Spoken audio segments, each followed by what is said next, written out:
Ahmedabad civil હોસ્પિટલમાં દર્દીઓના સગા વહાલાને રહેવા માટે ખાસ રેઇન બસેરાનું નિર્માણ. સિવિલ હોસ્પિટલમાં જ્યારે બહાર ગામથી દર્દી સારવાર માટે આવે છે ત્યારે તેમના સગા વહાલાઓને બહાર જ્યાં ત્યાં રહેવું પડતું હોય છે અને આશરો મળતો નથી. પરંતુ હવે ₹60 કરોડના ખર્ચે સિવિલ હોસ્પિટલમાં 1200 બેડ હોસ્પિટલની સામે જ આ 858 લોકો રહી શકે તેવું અદ્યતન સુવિધાવાળું રેઇન બસેરા બનાવવામાં આવ્યું છે. કુલ 8 માળની આ બિલ્ડિંગમાં A, B અને C એમ 3 ડોર્મેટરી બનાવવામાં આવી છે, જેમાં કુલ મળીને 858 લોકો રહી શકશે. દરેક વિંગમાં મહિલા અને પુરુષના 3 ટોયલેટ, લોકર, તિજોરી, ઠંડા પાણીના કુલર, ચેન્જિંગ રૂમ સહિતની વ્યવસ્થા કરવામાં આવી છે. આ સિવાય અહીંયા કુલ 4 લિફ્ટ, 300 માણસ જમી શકે તેવો dining hall, store room, utility area, kitchen, બહારના ભાગે ખુલ્લી બેઠક વ્યવસ્થા, ગ્રાઉન્ડ પર વેઇટિંગ એરિયા, સીસીટીવી સુરક્ષા, ફાયર સેફટી અને દરેક માળે ઇમરજન્સી એક્ઝિટ તથા 51 ટુ વ્હીલર અને 62 ફોર વ્હીલરની ક્ષમતાવાળું બેઝમેન્ટ પાર્કિંગ બનાવવામાં આવ્યું છે. બિલ્ડિંગના ગ્રાઉન્ડ ફ્લોર પર બહારના નીચેના ભાગે 10 દુકાનો બનાવવામાં આવી છે, જેમાંથી 2 દુકાનોનો ઉપયોગ ઇલેક્ટ્રિક રૂમ તરીકે કરવામાં આવશે અને બાકીની 8 દુકાનો આગામી સમયમાં ભાડા પેટે આપવામાં આવશે. સિવિલ હોસ્પિટલમાં દાખલ દર્દીના સગા વહાલાઓ આ રેન બસેરાનો વિનામૂલ્યે ઉપયોગ કરી શકશે.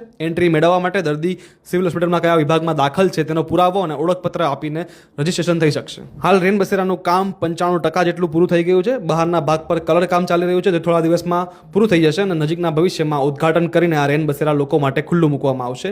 એટલે બહાર ગામથી આવતા દર્દીઓના સગા વહાલાઓને એક સારો એવો આશરો મળી જશે.